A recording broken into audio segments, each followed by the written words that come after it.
Welcome and thank you for stopping by Sheila's Audiobooks, and I am Sheila. This recording is coming from South Texas. All stories on this recording are in the public domain per United States copyright law.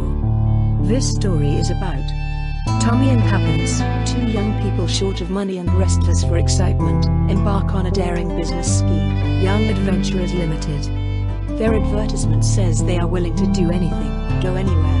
But their first assignment plunges them into more danger than they ever imagined. Part 4.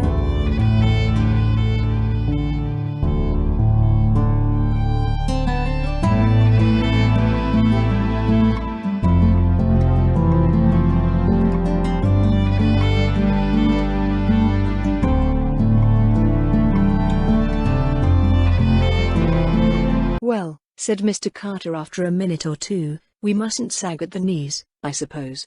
I'm glad to know definitely. We must do what we can.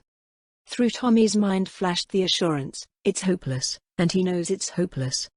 The other looked up at him. Don't take it to heart, lad, he said kindly. You did your best. You were up against one of the biggest brains of the century. And you came very near success. Remember that. Thank you, sir. It's awfully decent of you. I blame myself. I have been blaming myself ever since I heard this other news. Something in his tone attracted Tommy's attention. A new fear gripped at his heart. Is there something more, sir? I'm afraid so, said Mr. Carter gravely. He stretched out his hand to a sheet on the table. Tuppence? Faltered Tommy. Read for yourself. The typewritten words danced before his eyes. The description of a green toque, a coat with a handkerchief in the pocket marked PLC. He looked an agonized question at Mr. Carter. The latter replied to it. Washed up on the Yorkshire coast, near Ebury. I'm afraid, it looks very much like foul play. My God! Gasped Tommy. Tuppence. Those devils, I'll never rest till I've got even with them. I'll hunt them down. I'll. The pity on Mr. Carter's face stopped him. I know what you feel like, my poor boy. But it's no good. You'll waste your strength uselessly. It may sound harsh, but my advice to you is, cut your losses. Time's merciful. You'll forget. Forget Tuppence? Never. Mr. Carter shook his head. So you think now? Well, it won't bear thinking of, that brave little girl. I'm sorry about the whole business, confoundedly sorry. Tommy came to himself with a start. I'm taking up your time, sir, he said with an effort. There's no need for you to blame yourself. I dare say we were a couple of young fools to take on such a job. You warned us all right. But I wish to God I'd been the one to get it in the neck. Goodbye, sir. Back at the Ritz, Tommy packed up his few belongings mechanically, his thoughts far away. He was still bewildered by the introduction of tragedy into his cheerful commonplace existence. What fun they had had together, he and Tuppence. And now, oh, he couldn't believe it. It couldn't be true. Tuppence, dead. Little Tuppence, brimming over with life. It was a dream, a horrible dream. Nothing more. They brought him a note, a few kind words of sympathy from P. Ledgerton, who had read the news in the paper. There had been a large headline, XV.A.D., fear drowned. The letter ended with the offer of a post on a ranch in the Argentine, where Sir James had considerable interests. Kind old beggar, muttered Tommy, as he flung it aside. The door opened, and Julius burst in with his usual violence. He held an open newspaper in his hand. Say, what's all this? They seem to have got some fool idea about Tuppence. It's true, said Tommy quietly. You mean they've done her in? Tommy nodded.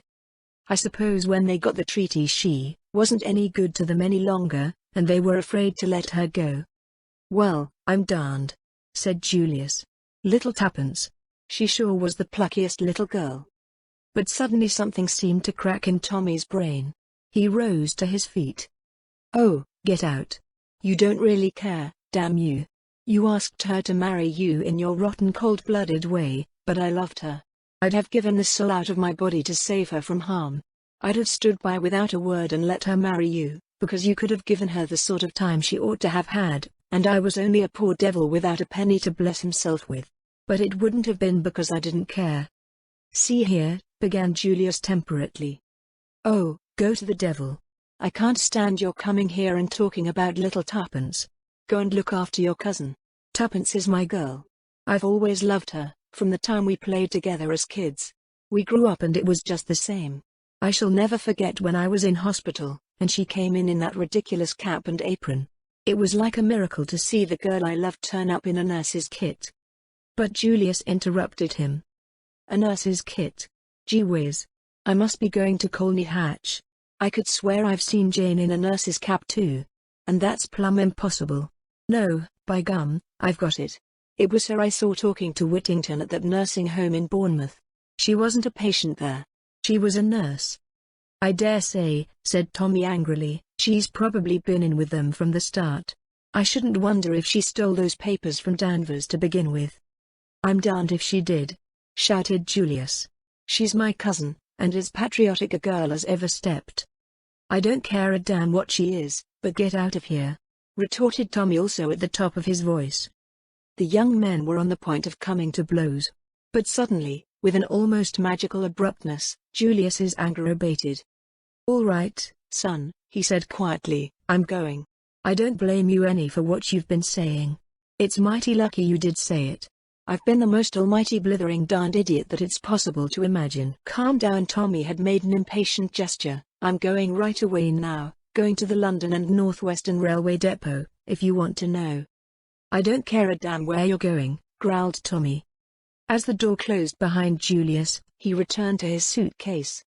That's the lot, he murmured, and rang the bell. Take my luggage down. Yes, sir. Going away, sir? I'm going to the devil, said Tommy, regardless of the menial's feelings. That functionary, however, merely replied respectfully. Yes, sir. Shall I call a taxi? Tommy nodded. Where was he going? He hadn't the faintest idea. Beyond a fixed determination to get even with Mr. Brown, he had no plans. He reread Sir James's letter, and shook his head. Tuppence must be avenged. Still, it was kind of the old fellow. Better answer it, I suppose. He went across to the writing table. With the usual perversity of bedroom stationery, there were innumerable envelopes and no paper. He rang. No one came. Tommy fumed at the delay. Then he remembered that there was a good supply in Julius's sitting room.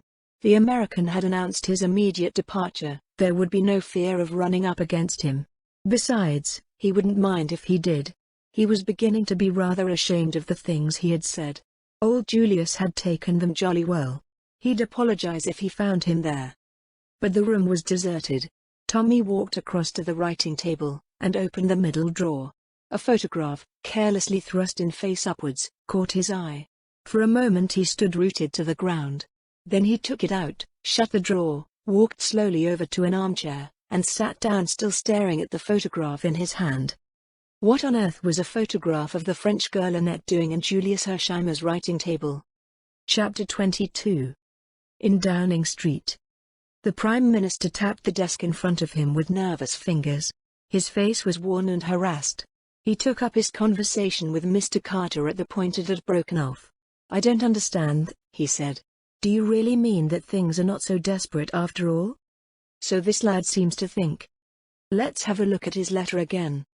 Mr. Carter handed it over. It was written in a sprawling boyish hand. Dear Mr. Carter. Something's turned up that has given me a jar. Of course I may be simply making an awful ass of myself, but I don't think so. If my conclusions are right, that girl at Manchester was just a plant. The whole thing was prearranged, sham packet and all, with the object of making us think the game was up. Therefore I fancy that we must have been pretty hot on the scent. I think I know who the real Jane Finn is, and I've even got an idea where the papers are. That last's only a guess, of course, but I've a sort of feeling it'll turn out right. Anyhow, I enclose it in a sealed envelope for what it's worth. I'm going to ask you not to open it until the very last moment, midnight on the 28th, in fact. You'll understand why in a minute. You see, I've figured it out that those things of Tuppence's are a plant too, and she's no more drowned than I am. The way I reason is this: as a last chance they'll let Jane Finn escape in the hope that she's been shamming this memory stunt, and that once she thinks she's free she'll go right away to the cash. Of course it's an awful risk for them to take, because she knows all about them, but they're pretty desperate to get hold of that treaty. But if they know that the papers have been recovered by us, neither of those two girls' lives will be worth an hour's purchase. I must try and get hold of Tuppence before Jane escapes.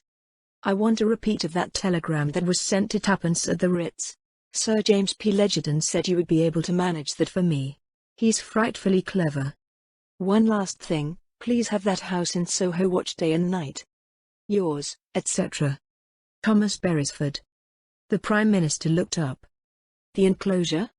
Mr. Carter smiled dryly. In the vaults of the bank. I am taking no chances. You don't think the Prime Minister hesitated a minute, that it would be better to open it now? Surely we ought to secure the document, that is, provided the young man's guess turns out to be correct, at once. We can keep the fact of having done so quite secret. Can we? I'm not so sure. There are spies all round us. Once it's known, I wouldn't give that he snapped his fingers, for the life of those two girls. No, the boy trusted me, and I shan't let him down. Well, we must leave it at that, then. What's he like, this lad? Outwardly, he's an ordinary clean-limbed, rather block-headed young Englishman. Slow in his mental processes.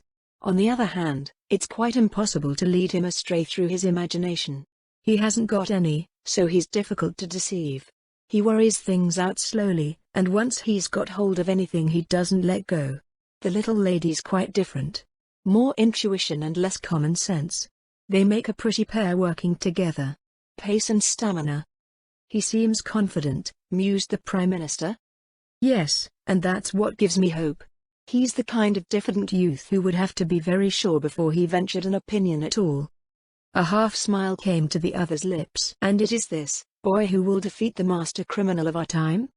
This boy, as you say. But I sometimes fancy I see a shadow behind. You mean? P. Legerton. P. Legerton? Said the Prime Minister in astonishment. Yes. I see his hand in this. He struck the open letter. He's there, working in the dark, silently, unobtrusively. I've always felt that if anyone was to run Mr. Brown to earth, P. Legerton would be the man. I tell you he's on the case now, but doesn't want it known.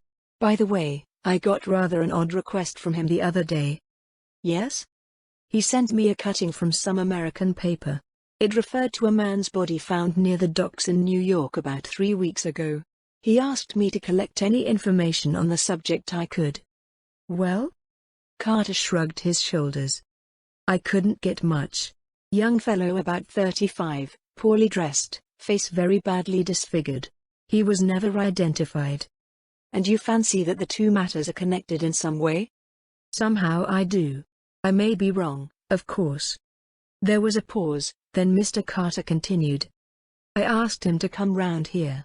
Not that we'll get anything out of him he doesn't want to tell. His legal instincts are too strong. But there's no doubt he can throw light on one or two obscure points in young Beresford's letter. Ah, here he is. The two men rose to greet the newcomer.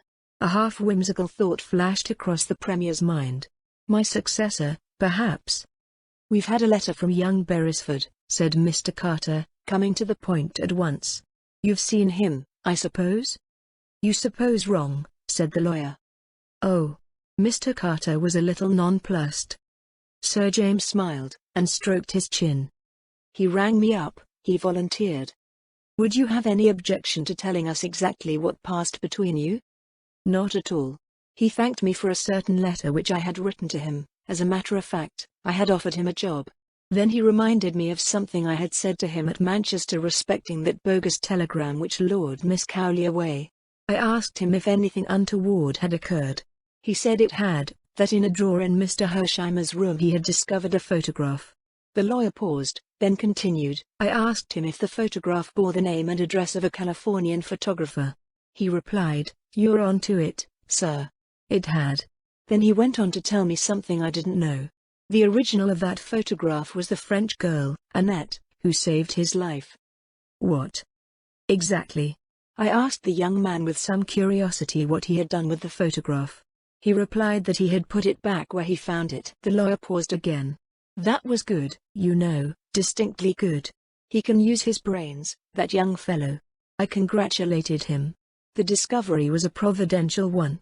Of course, From the moment that the girl in Manchester was proved to be a plant, everything was altered. Young Beresford saw that for himself without my having to tell it him. But he felt he couldn't trust his judgment on the subject of Miss Cowley. Did I think she was alive?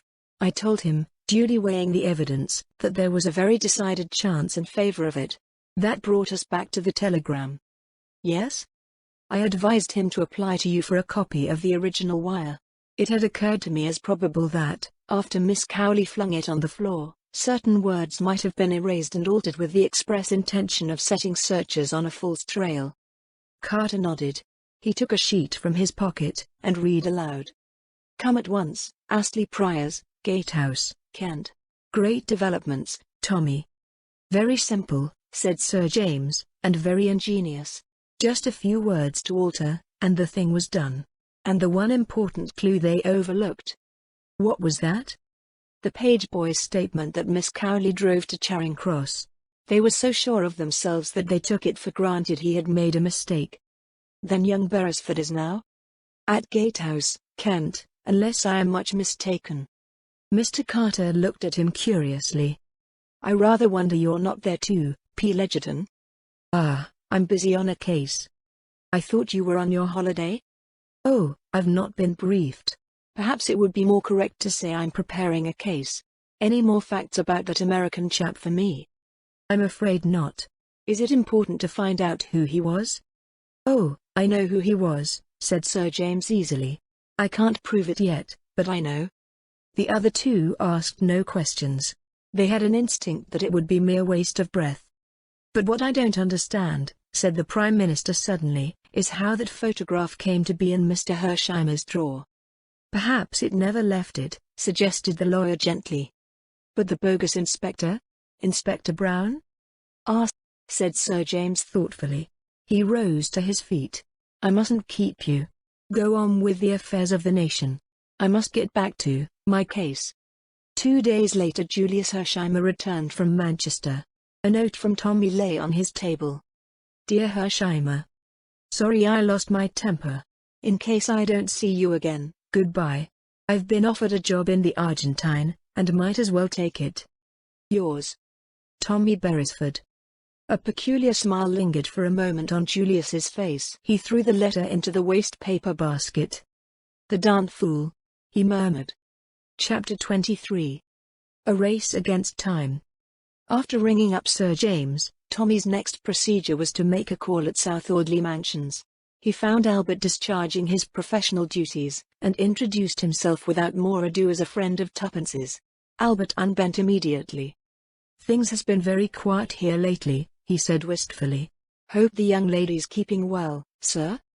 That's just the point, Albert. She's disappeared. You don't mean as the crooks have got her? They have. In the underworld? No, dash it all, in this world.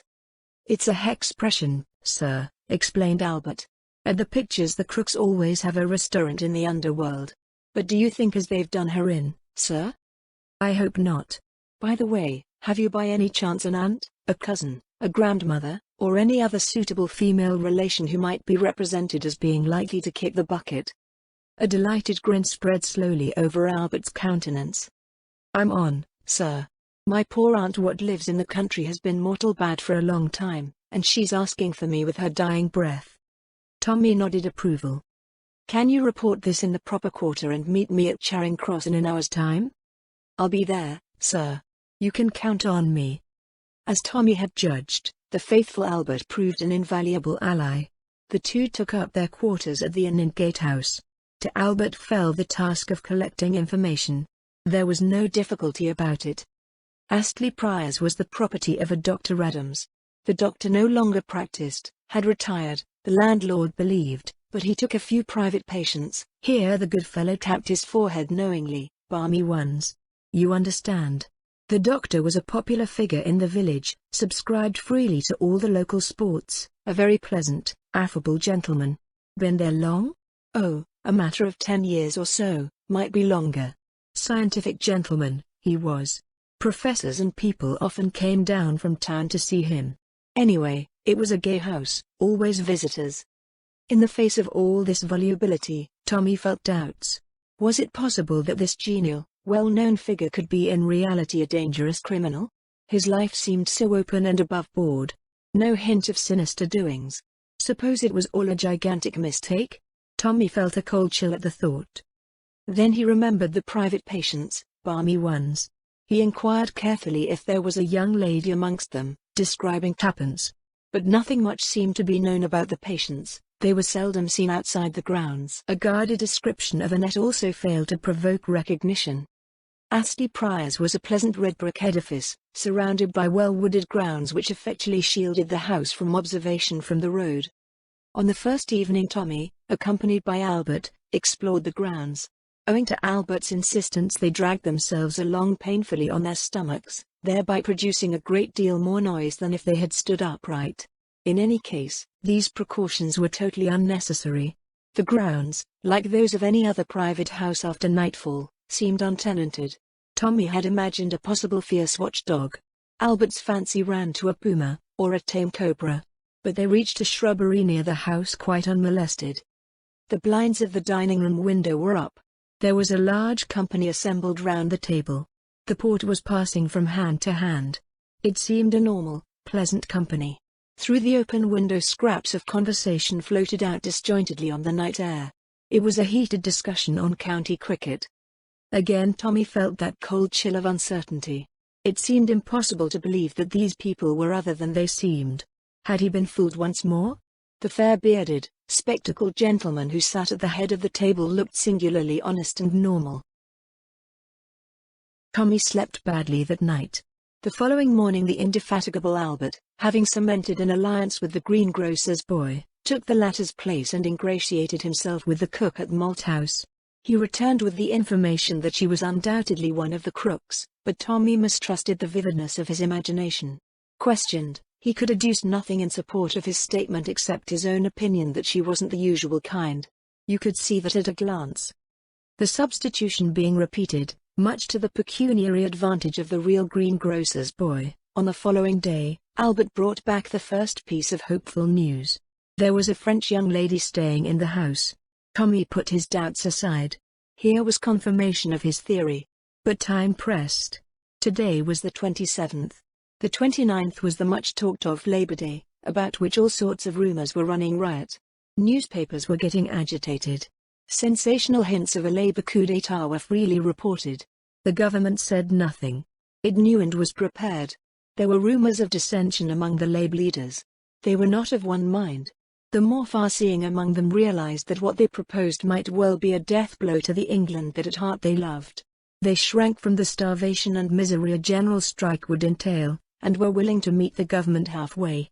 But behind them were subtle, insistent forces at work, urging the memories of old wrongs, deprecating the weakness of half-and-half measures, fomenting misunderstandings.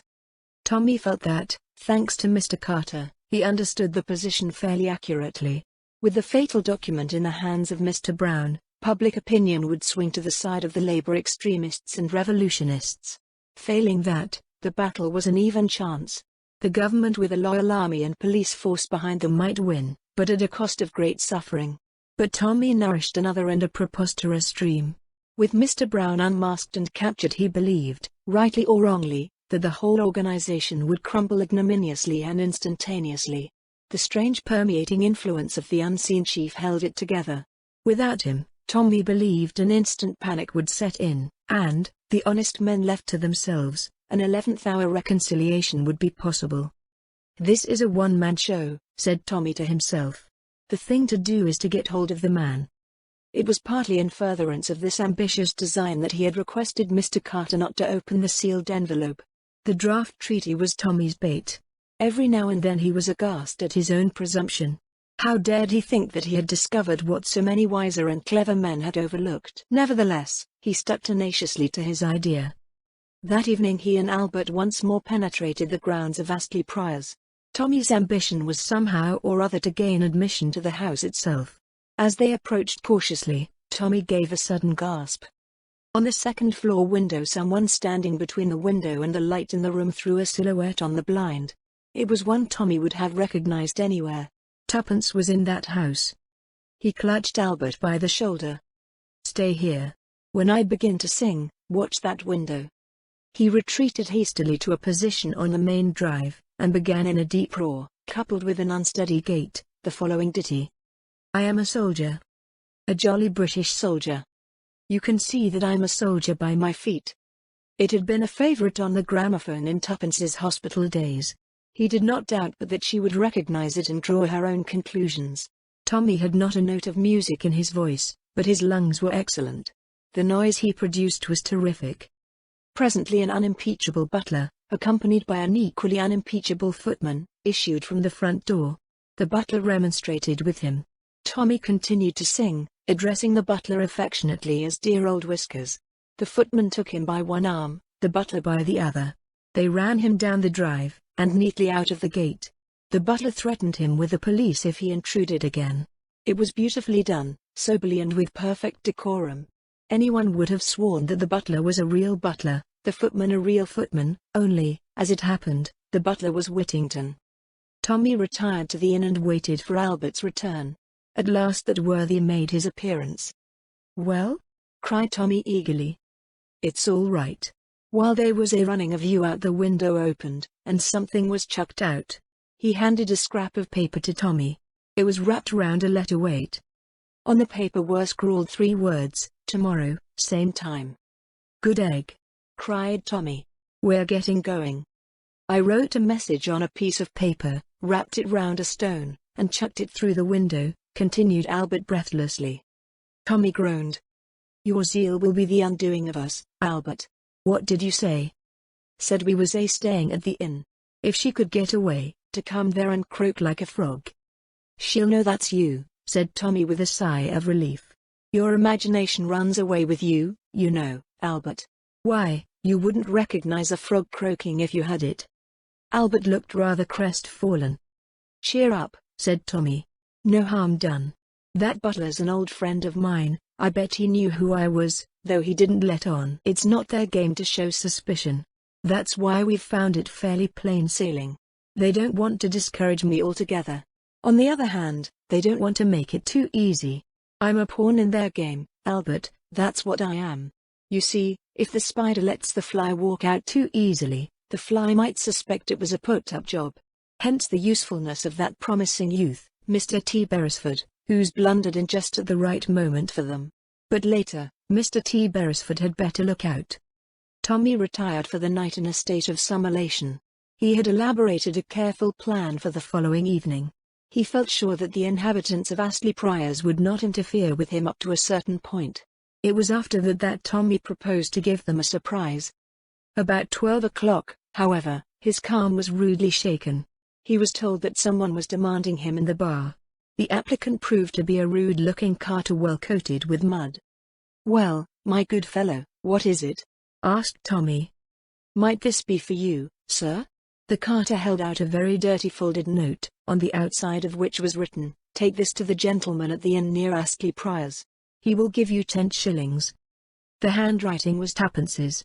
Tommy appreciated her quick-wittedness in realizing that he might be staying at the inn under an assumed name. He snatched at it. "That's all right." The man withheld it. "What about my 10 shillings? Tommy hastily produced a 10-shilling note, and the man relinquished his find. Tommy unfastened it. "Dear Tommy, I knew it was you last night. Don't go this evening. They'll be lying in wait for you. They're taking us away this morning. I heard something about Wales, Holyhead, I think. I'll drop this on the road if I get a chance. Annette told me how you'd escaped. Buck up. Yours, Tuppence." Tommy raised a shout for Albert before he had even finished perusing this characteristic epistle. "Pack my bag. We're off." "Yes, sir." The boots of Albert could be heard racing upstairs. Holyhead? Did that mean that, after all? Tommy was puzzled. He read on slowly. The boots of Albert continued to be active on the floor above. Suddenly a second shout came from below. "Albert! I'm a damned fool. Unpack that bag." "Yes, sir." Tommy smoothed out the note thoughtfully. "Yes, a damned fool," he said softly. "But so's someone else. And at last I know who it is." Chapter 24. Julius takes a hand. In his suite at Claridge's, Kramanon reclined on a couch and dictated to his secretary in sibilant Russian. Presently the telephone at the secretary's elbow purred, and he took up the receiver, spoke for a minute or two, then turned to his employer. "Someone below is asking for you." "Who is it?" "He gives the name of Mr. Julius P. Hersheimer." "Hersheimer," repeated Kramanon thoughtfully. "I have heard that name before." "His father was one of the Steel Kings of America," explained the secretary, whose business it was to know everything. "This young man must be a millionaire several times over." The other's eyes narrowed appreciatively. "You had better go down and see him, Ivan. Find out what he wants." The secretary obeyed, closing the door noiselessly behind him. In a few minutes he returned. "He declines to state his business, says it is entirely private and personal, and that he must see you." "A millionaire several times over," murmured Kramanon. "Bring him up, my dear Ivan." The secretary left the room once more, and returned escorting Julius. "Monsieur Kramanon," said the latter abruptly. The Russian, studying him attentively with his pale venomous eyes, bowed. "Pleased to meet you," said the American. "I've got some very important business I'd like to talk over with you, if I can see you alone." He looked pointedly at the other. "My secretary, Monsieur Grieber, from whom I have no secrets." "That may be so, but I have," said Julius dryly. "So I'd be obliged if you'd tell him to scoot." "Ivan," said the Russian softly, "perhaps you would not mind retiring into the next room." "The next room won't do," interrupted Julius. "I know these ducal suites, and I want this one plumb empty except for you and me. Send him round to a store to buy a pennyworth of peanuts." Though not particularly enjoying the American's free and easy manner of speech, Kramanon was devoured by curiosity. "Will your business take long to state?" "Might be an all-night job if you caught on." "Very good, Ivan. I shall not require you again this evening. Go to the theater, take a night off." "Thank you, Your Excellency." The secretary bowed and departed. Julius stood at the door watching his retreat. Finally, with a satisfied sigh, he closed it, and came back to his position in the center of the room. "Now, Mr. Hersheimer, perhaps you will be so kind as to come to the point?" "I guess that won't take a minute," drawled Julius. Then, with an abrupt change of manner, "Hands up, or I shoot." For a moment Kramanon stared blindly into the big automatic, then, with almost comical haste, he flung up his hands above his head. In that instant Julius had taken his measure. The man he had to deal with was an abject physical coward, the rest would be easy. "This is an outrage," cried the Russian in a high hysterical voice. "An outrage? Do you mean to kill me?" "Not if you keep your voice down. Don't go edging sideways towards that bell. That's better. What do you want? Do nothing rashly. Remember my life is of the utmost value to my country. I may have been maligned." "I reckon," said Julius, "that the man who let daylight into you would be doing humanity a good turn. But you needn't worry any. I'm not proposing to kill you this trip, that is, if you're reasonable." The Russian quailed before the stern menace in the other's eyes. He passed his tongue over his dry lips. "What do you want? Money?" "No. I want Jane Finn." "Jane Finn? I never heard of her." "You're a darned liar. You know perfectly who I mean." "I tell you I've never heard of the girl." "And I tell you," retorted Julius, "that little Willie here is just hopping mad to go off." The Russian wilted visibly. "You wouldn't dare." "Oh, yes, I would, son." Kramanon must have recognized something in the voice that carried conviction, for he said sullenly, "Well? Granted I do know who you mean, what of it? You will tell me now, right here, where she is to be found." Kramanon shook his head. "I daren't." "Why not?" "I daren't. You ask an impossibility." "Afraid, eh? Of whom? Mr. Brown? Ah, that tickles you up. There is such a person, then?" "I doubted it." "And the mere mention of him scares you stiff?" "I have seen him," said the Russian slowly. "Spoken to him face to face. I did not know it until afterwards. He was one of a crowd. I should not know him again." "Who is he really?" "I do not know. But I know this, he is a man to fear." "He'll never know," said Julius. "He knows everything, and his vengeance is swift. Even I, Kramanon, would not be exempt." Then you won't do as I ask you? You ask an impossibility. Sure, that's a pity for you, said Julius cheerfully. But the world in general will benefit. He raised the revolver. Stop, shrieked the Russian. You cannot mean to shoot me? Of course I do.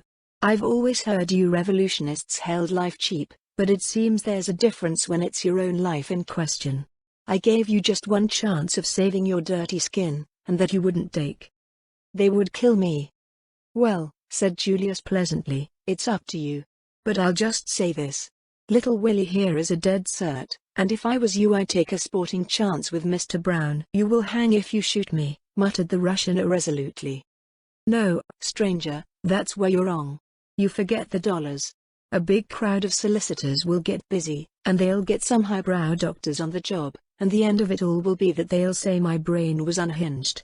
I shall spend a few months in a quiet sanatorium, my mental health will improve, the doctors will declare me sane again, and all will end happily for little Julius. I guess I can bear a few months' retirement in order to rid the world of you, but don't you kid yourself, I'll hang for it. The Russian believed him.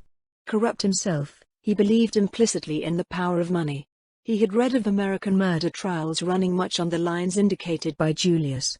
He had bought and sold justice himself.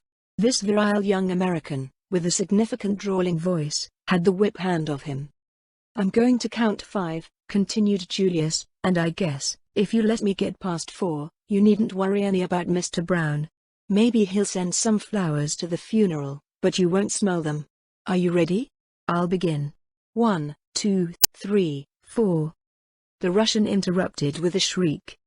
Do not shoot. I will do all you wish. Julius lowered the revolver. I thought you'd hear sense. Where is the girl? At Gatehouse, in Kent. Astley Priors, the place is called. Is she a prisoner there? She's not allowed to leave the house, though it's safe enough really. The little fool has lost her memory, curse her. That's been annoying for you and your friends, I reckon. What about the other girl, the one you decoyed away over a week ago? She's there too, said the Russian sullenly. That's good, said Julius. Isn't it all panning out beautifully? And a lovely night for the run. What run? Demanded Kramanen, with a stare. Down to Gatehouse, sure. I hope you're fond of motoring? What do you mean? I refuse to go. Now don't get mad. You must see I'm not such a kid as to leave you here. You'd ring up your friends on that telephone first thing. Ask. He observed the fall on the other's face. You see, you got it all fixed. No, sir, you're coming along with me. This your bedroom next door here? Walk right in. Little Willie and I will come behind. Put on a thick coat, that's right. Fur-lined? And you a socialist. Now we ready. We walked downstairs and out through the hall to where my car's waiting. And don't you forget I've got you covered every inch of the way. I can shoot just as well through my coat pocket. One word, or a glance even, at one of those liveried menials, and there'll sure be a strange face in the sulphur and brimstone works. Together they descended the stairs, and passed out to the waiting car. The Russian was shaking with rage.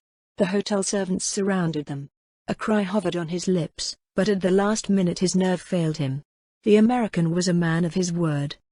When they reached the car, Julius breathed a sigh of relief. The danger zone was past. Fear had successfully hypnotized the man by his side. Get in, he ordered. Then as he caught the other's sidelong glance, no, the chauffeur won't help you any. Naval man. Was on a submarine in Russia when the revolution broke out. A brother of his was murdered by your people. George. Yes, sir? The chauffeur turned his head. This gentleman is a Russian Bolshevik. We don't want to shoot him, but it may be necessary. You understand? Perfectly, sir. I want to go to Gatehouse in Kent. Know the road at all? Yes, sir, it will be about an hour and a half's run. Make it an hour. I'm in a hurry. I'll do my best, sir. The car shot forward through the traffic. Julius ensconced himself comfortably by the side of his victim. He kept his hand in the pocket of his coat, but his manner was urbane to the last degree. There was a man I shot once in Arizona, he began cheerfully. At the end of the hour's run the unfortunate Kramanen was more dead than alive. In succession to the anecdote of the Arizona man, there had been a tough from Frisco, and an episode in the Rockies. Julius's narrative style, if not strictly accurate, was picturesque. Slowing down, the chauffeur called over his shoulder that they were just coming into Gatehouse. Julius bade the Russian direct them. His plan was to drive straight up to the house. Their Kramanen was to ask for the two girls. Julius explained to him that little Willie would not be tolerant of failure. Kramanen, by this time, was as putty in the other's hands. The terrific pace they had come had still further unmanned him. He had given himself up for dead at every corner. The car swept up the drive, and stopped before the porch. The chauffeur looked round for orders. "Turn the car first, George. Then ring the bell, and get back to your place. Keep the engine going, and be ready to scoot like hell when I give the word." "Very good, sir." The front door was opened by the butler. Kramanen felt the muzzle of the revolver pressed against his ribs. "Now," hissed Julius. "And be careful." The Russian beckoned. His lips were white, and his voice was not very steady. "It is I, Kramanen. Bring down the girl at once. There is no time to lose." Whittington had come down the steps. He uttered an exclamation of astonishment at seeing the other. "You. What's up? Surely you know the plan." Kramanen interrupted him, using the words that have created many unnecessary panics. "We have been betrayed. Plans must be abandoned. We must save our own skins. The girl. And at once. It's our only chance." Whittington hesitated, but for hardly a moment. "You have orders, from him?" "Naturally. Should I be here otherwise? Hurry. There is no time to be lost. The other little fool had better come too." Whittington turned and ran back into the house. The agonizing minutes went by. Then, two figures hastily huddled in cloaks appeared on the steps and were hustled into the car. The smaller of the two was inclined to resist and Whittington shoved her in unceremoniously.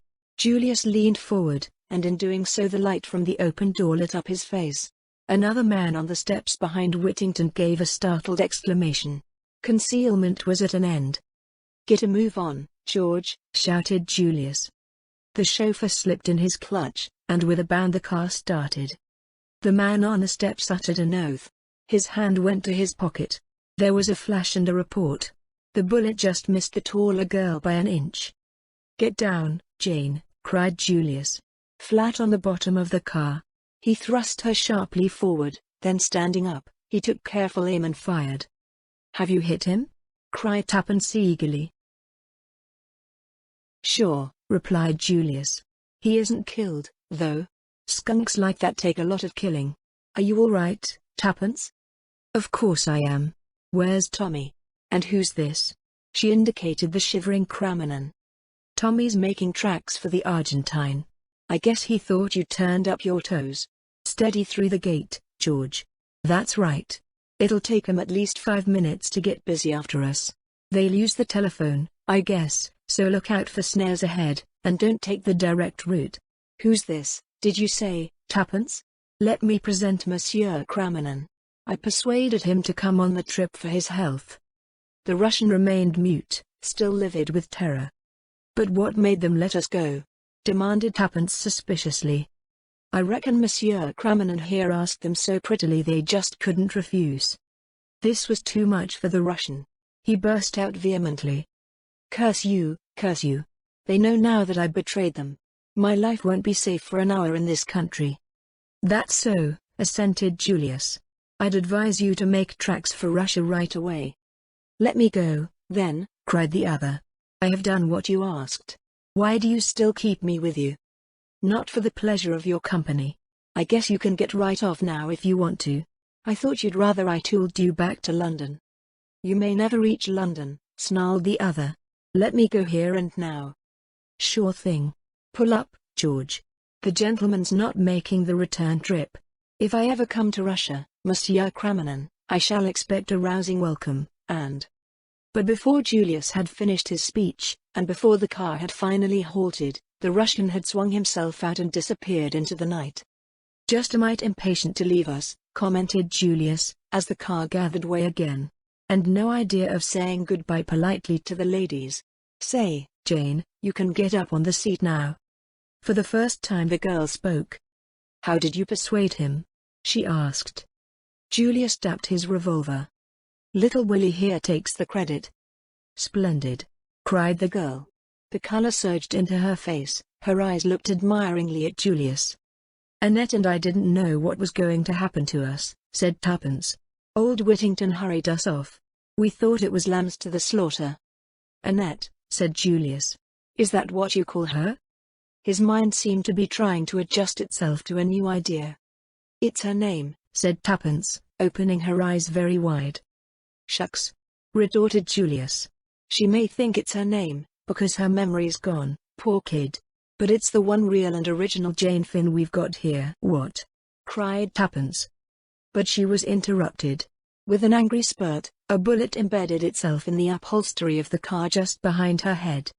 "Down with you," cried Julius. "It's an ambush. These guys have got busy pretty quickly. Push her a bit, George." The car fairly leapt forward.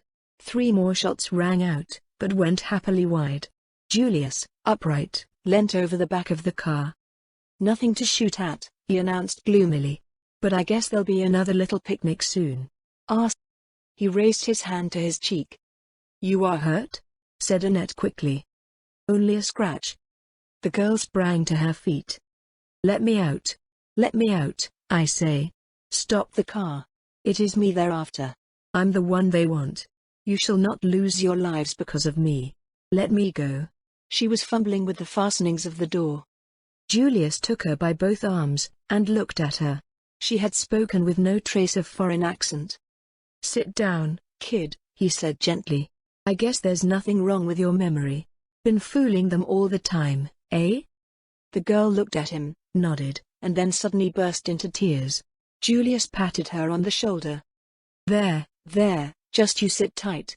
We're not going to let you quit." Through her sobs the girl said indistinctly, "You're from home. I can tell by your voice. It makes me homesick." "Sure I'm from home. I'm your cousin, Julius Hersheimer. I came over to Europe on purpose to find you, and a pretty dance you've led me." The car slackened speed. George spoke over his shoulder. "Crossroads here, sir. I'm not sure of the way." The car slowed down till it hardly moved. As it did so a figure climbed suddenly over the back, and plunged headfirst into the midst of them. "Sorry," said Tommy, extricating himself. A mass of confused exclamations greeted him. He replied to them severally. "Was in the bushes by the drive. Hung on behind. Couldn't let you know before at the pace you were going. It was all I could do to hang on.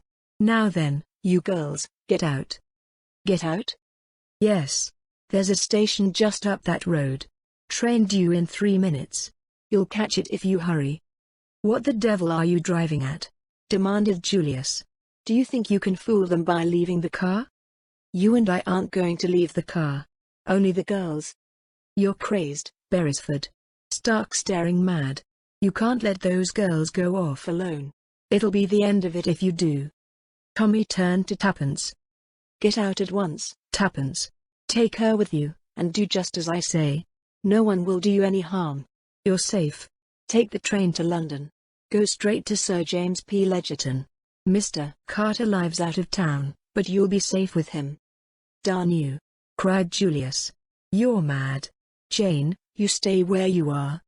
With a sudden swift movement, Tommy snatched the revolver from Julius's hand, and leveled it at him. "Now will you believe I'm in earnest? Get out, both of you, and do as I say, or I'll shoot." Tuppence sprang out, dragging the unwilling Jane after her. "Come on, it's all right. If Tommy's sure, he's sure. Be quick. We'll miss the train." They started running. Julius's pent-up rage burst forth. "What the hell?" Tommy interrupted him. "Dry up. I want a few words with you, Mr. Julius Hersheimer." Chapter 25. Jane's story. Her arm through Jane's, dragging her along, Tuppence reached the station. Her quick ears caught the sound of the approaching train. "Hurry up," she panted, "or we'll miss it." They arrived on the platform just as the train came to a standstill. Tuppence opened the door of an empty first-class compartment, and the 2 girls sank down breathless on the padded seats. A man looked in, then passed on to the next carriage. Jane started nervously. Her eyes dilated with terror. She looked questioningly at Tuppence. "Is he one of them, do you think?" she breathed. Tuppence shook her head. No, no. It's all right. She took Jane's hand in hers. Tommy wouldn't have told us to do this unless he was sure we'd be all right. But he doesn't know them as I do. The girl shivered. You can't understand. 5 years. 5 long years. Sometimes I thought I should go mad. Never mind. It's all over. Is it? The train was moving now, speeding through the night at a gradually increasing rate. Suddenly Jane Finn started up. What was that? I thought I saw a face, looking in through the window. No, there's nothing. See. Tuppence went to the window, and lifting the strap let the pane down. You're sure? Quite sure. The other seemed to feel some excuse was necessary. I guess I'm acting like a frightened rabbit, but I can't help it. If they caught me now they'd. Her eyes opened wide and staring. Don't. Implored Tuppence. Lie back, and don't think. You can be quite sure that Tommy wouldn't have said it was safe if it wasn't. My cousin didn't think so. He didn't want us to do this. No, said Tuppence, rather embarrassed. What are you thinking of? Said Jane sharply. Why? Your voice was so queer. I was thinking of something, confessed Tuppence. But I don't want to tell you, not now. I may be wrong, but I don't think so. It's just an idea that came into my head a long time ago. Tommy's got it too, I'm almost sure he has. But don't you worry, there'll be time enough for that later. And it mayn't be so at all. Do what I tell you, lie back and don't think of anything. I'll try. The long lashes drooped over the hazel eyes. Tuppence, for her part, sat bolt upright, much in the attitude of a watchful terrier on guard. In spite of herself she was nervous. Her eyes flashed continually from one window to the other. She noted the exact position of the communication cord. What it was that she feared, she would have been hard put to it to say. But in her own mind she was far from feeling the confidence displayed in her words. Not that she disbelieved in Tommy, but occasionally she was shaken with doubts as to whether anyone so simple and honest as he was could ever be a match for the fiendish subtlety of the arch-criminal. If they once reached Sir James P. Ledgerton in safety, all would be well. But would they reach him? Would not the silent forces of Mr. Brown already be assembling against them? Even that last picture of Tommy, revolver in hand, failed to comfort her. By now he might be overpowered, borne down by sheer force of numbers. Tuppence mapped out her plan of campaign. As the train at length drew slowly into Charing Cross, Jane Finn sat up with a start. Have we arrived? I never thought we should. Oh, I thought we'd get to London all right. If there's going to be any fun, now is when it will begin. Quick, get out. We'll nip into a taxi. In another minute they were passing the barrier, had paid the necessary fares, and were stepping into a taxi. King's Cross, directed Tuppence. Then she gave a jump. A man looked in at the window, just as they started. She was almost certain it was the same man who had got into the carriage next to them. She had a horrible feeling of being slowly hemmed in on every side. You see, she explained to Jane, if they think we're going to Sir James, this will put them off the scent. Now they'll imagine we're going to Mr. Carter. His country place is north of London somewhere. Crossing Holborn there was a block, and the taxi was held up. This was what Tuppence had been waiting for. Quick, she whispered. Open the right-hand door. The two girls stepped out into the traffic. 2 minutes later they were seated in another taxi and were retracing their steps, this time direct to Carlton House Terrace. There, said Tuppence, with great satisfaction, this ought to do them. I can't help thinking that I'm really rather clever. How that other taxi man will swear. But I took his number, and I'll send him a postal order tomorrow, so that he won't lose by it if he happens to be genuine. What's this thing swerving? Oh, there was a grinding noise and a bump. Another taxi had collided with them. In a flash Tuppence was out on the pavement. A policeman was approaching. Before he arrived Tuppence had handed the driver 5 shillings, and she and Jane had merged themselves in the crowd. It's only a step or two now, said Tuppence breathlessly. The accident had taken place in Trafalgar Square. Do you think the collision was an accident, or done deliberately? I don't know. It might have been either. Hand in hand, the two girls hurried along. It may be my fancy, said Tuppence suddenly, but I feel as though there was someone behind us. Hurry, murmured the other. Oh, hurry. They were now at the corner of Carlton House Terrace, and their spirits lightened. Suddenly a large and apparently intoxicated man barred their way. "Good evening, ladies," he hiccuped. "Whither away so fast?" "Let us pass, please," said Tuppence imperiously. "Just a word with your pretty friend here." He stretched out an unsteady hand, and clutched Jane by the shoulder. Tuppence heard other footsteps behind. She did not pause to ascertain whether they were friends or foes. Lowering her head, she repeated a maneuver of childish days, and butted their aggressor full in the capacious middle. The success of these unsportsmanlike tactics was immediate. The man sat down abruptly on the pavement. Tuppence and Jane took to their heels. The house they sought was some way down. Other footsteps echoed behind them. Their breath was coming in choking gasps as they reached Sir James's door. Tuppence seized the bell and Jane the knocker. The man who had stopped them reached the foot of the steps. For a moment he hesitated, and as he did so the door opened. They fell into the hall together. Sir James came forward from the library door. "Hello. What's this?" He stepped forward, and put his arm round Jane as she swayed uncertainly. He half carried her into the library, and laid her on the leather couch. From a tantalus on the table he poured out a few drops of brandy, and forced her to drink them. With a sigh she sat up, her eyes still wild and frightened. "It's all right. Don't be afraid, my child. You're quite safe." Her breath came more normally, and the color was returning to her cheeks. Sir James looked at Tuppence quizzically.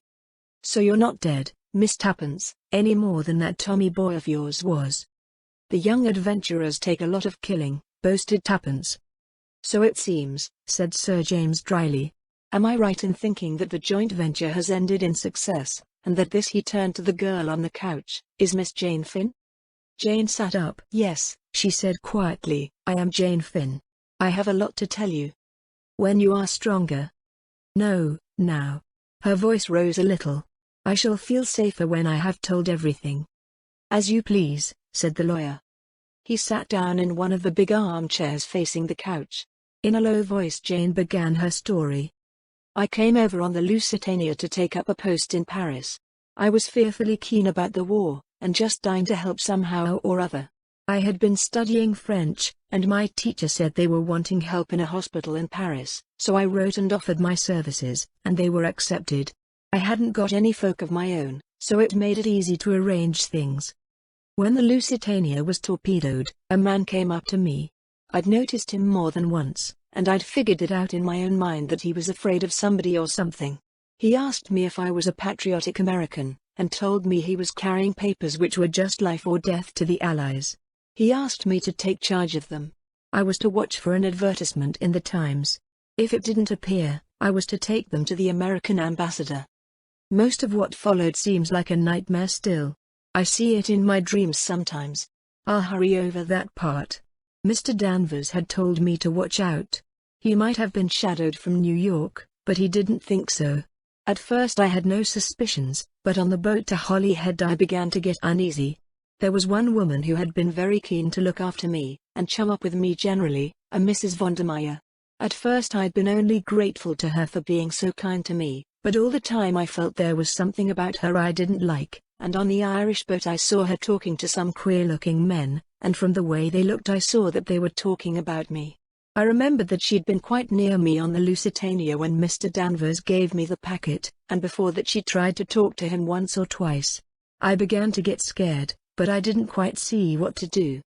I had a wild idea of stopping at Holyhead, and not going on to London that day, but I soon saw that that would be plumb foolishness. The only thing was to act as though I'd noticed nothing, and hope for the best. I couldn't see how they could get me if I was on my guard. One thing I'd done already as a precaution, ripped open the oilskin packet and substituted blank paper, and then sewn it up again. So, if anyone did manage to rob me of it, it wouldn't matter. What to do with the real thing worried me no end. Finally I opened it out flat, there were only 2 sheets, and laid it between 2 of the advertisement pages of a magazine. I stuck the 2 pages together round the edge with some gum off an envelope. I carried the magazine carelessly stuffed into the pocket of my ulster. At Holyhead I tried to get into a carriage with people that looked all right, but in a queer way there seemed always to be a crowd round me shoving and pushing me just the way I didn't want to go. There was something uncanny and frightening about it. In the end I found myself in a carriage with Mrs. Vondermeyer after all. I went out into the corridor, but all the other carriages were full, so I had to go back and sit down. I consoled myself with the thought that there were other people in the carriage. There was quite a nice-looking man and his wife sitting just opposite. So I felt almost happy about it until just outside London. I had leaned back and closed my eyes. I guess they thought I was asleep, but my eyes weren't quite shut, and suddenly I saw the nice-looking man get something out of his bag and hand it to Mrs. Vondermeyer, and as he did so he winked. I can't tell you how that wink sort of froze me through and through. My only thought was to get out in the corridor as quick as ever I could. I got up, trying to look natural and easy. Perhaps they saw something, I don't know, but suddenly Mrs. Vondermeyer said now, and flung something over my nose and mouth as I tried to scream. At the same moment I felt a terrific blow on the back of my head. She shuddered. Sir James murmured something sympathetically. In a minute she resumed. I don't know how long it was before I came back to consciousness. I felt very ill and sick. I was lying on a dirty bed. There was a screen round it, but I could hear two people talking in the room. Mrs. Vondermeyer was one of them.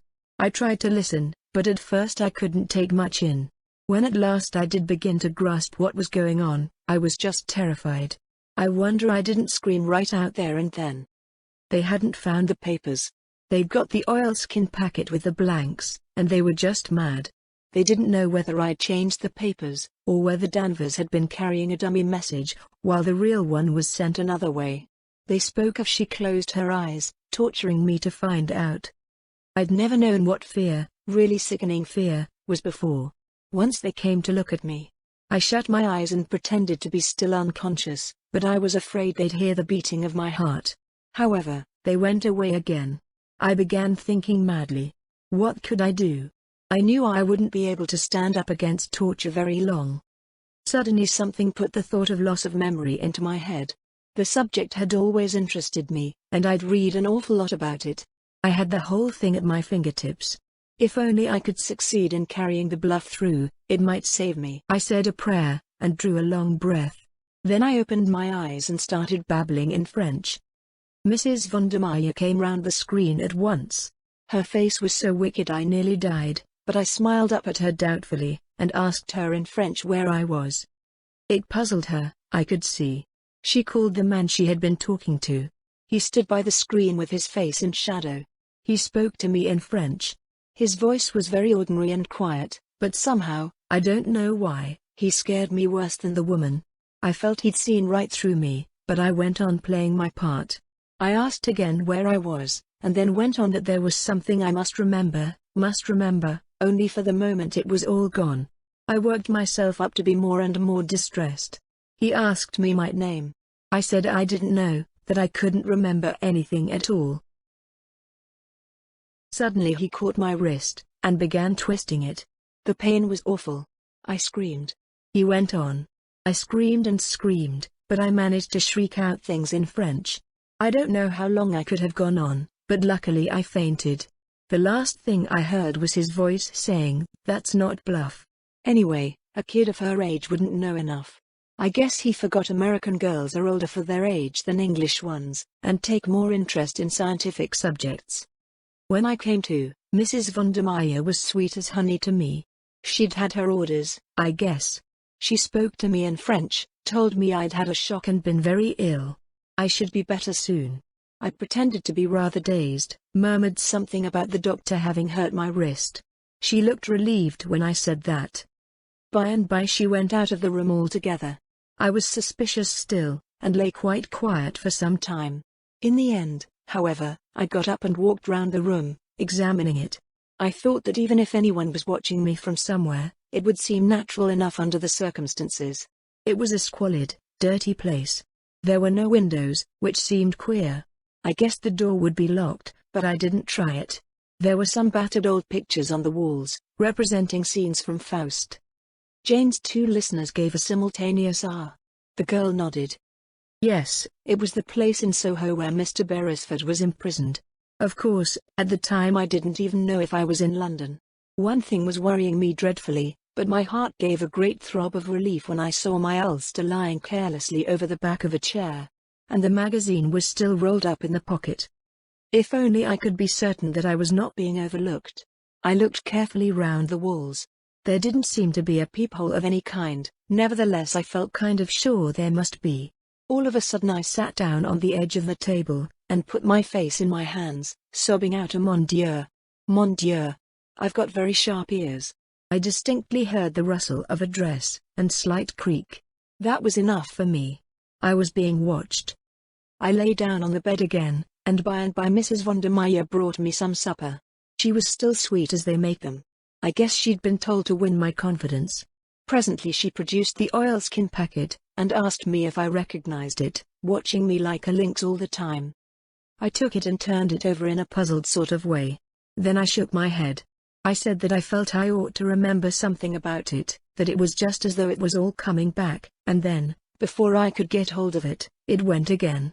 Then she told me that I was her niece, and that I was to call her Aunt Rita. I did obediently, and she told me not to worry, my memory would soon come back. That was an awful night. I'd made my plan whilst I was waiting for her. The papers were safe so far, but I couldn't take the risk of leaving them there any longer. They might throw that magazine away any minute. I lay awake waiting until I judged it must be about 2 o'clock in the morning. Then I got up as softly as I could, and felt in the dark along the left-hand wall. Very gently, I unhooked one of the pictures from its nail, Marguerite with her casket of jewels. I crept over to my coat and took out the magazine, and an odd envelope or two that I had shoved in. Then I went to the washstand, and damped the brown paper at the back of the picture all round. Presently I was able to pull it away. I had already torn out the 2 stuck-together pages from the magazine, and now I slipped them with their precious enclosure between the picture and its brown paper backing. A little gum from the envelopes helped me to stick the latter up again. No one would dream the picture had ever been tampered with.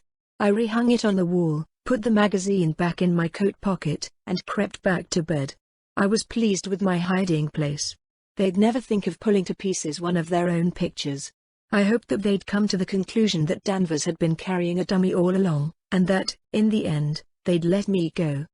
As a matter of fact, I guess that's what they did think at first, and, in a way, it was dangerous for me.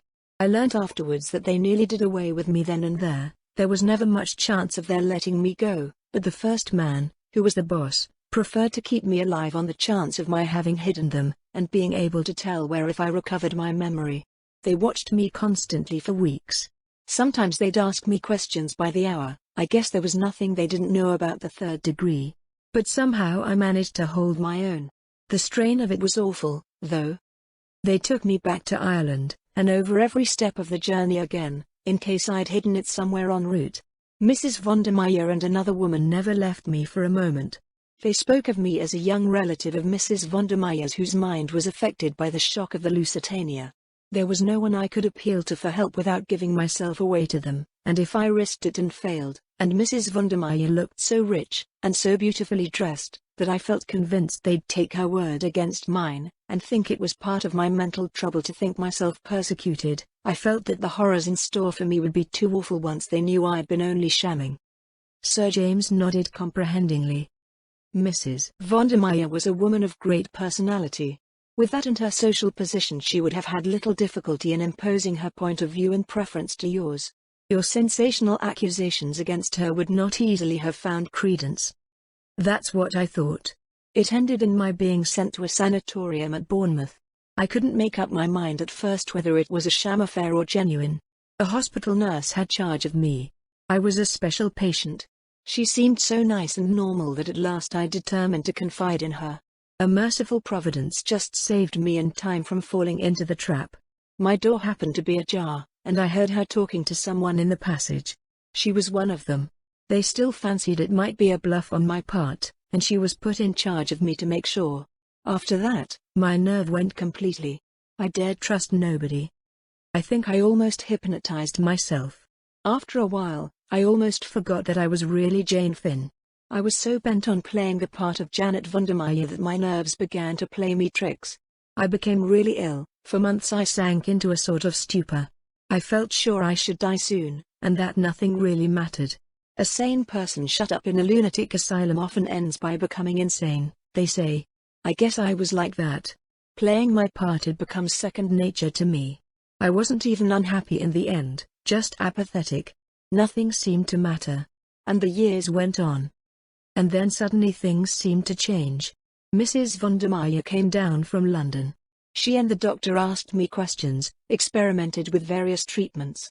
There was some talk of sending me to a specialist in Paris. In the end, they did not dare risk it. I overheard something that seemed to show that other people, friends, were looking for me. I learned later that the nurse who had looked after me went to Paris, and consulted a specialist, representing herself to be me. He put her through some searching tests, and exposed her loss of memory to be fraudulent, but she had taken a note of his methods and reproduced them on me. I dare say I couldn't have deceived the specialist for a minute. A man who has made a lifelong study of a thing is unique, but I managed once again to hold my own with them. The fact that I'd not thought of myself as Jane Finn for so long made it easier. One night I was whisked off to London at a moment's notice. They took me back to the house in Soho. Once I got away from the sanatorium I felt different, as though something in me that had been buried for a long time was waking up again. They sent me in to wait on Mr. Beresford. Of course I didn't know his name then. I was suspicious. I thought it was another trap. But he looked so honest, I could hardly believe it. However, I was careful in all I said, for I knew we could be overheard. There's a small hole, high up in the wall. But on a Sunday afternoon a message was brought to the house. They were all very disturbed. Without their knowing, I listened. Word had come that he was to be killed. I needn't tell the next part, because you know it. I thought I'd have time to rush up and get the papers from their hiding place, but I was caught. So I screamed out that he was escaping, and I said I wanted to go back to Marguerite. I shouted the name 3 times very loud. I knew the others would think I meant Mrs. von der Meyer, but I hoped it might make Mr. Beresford think of the picture.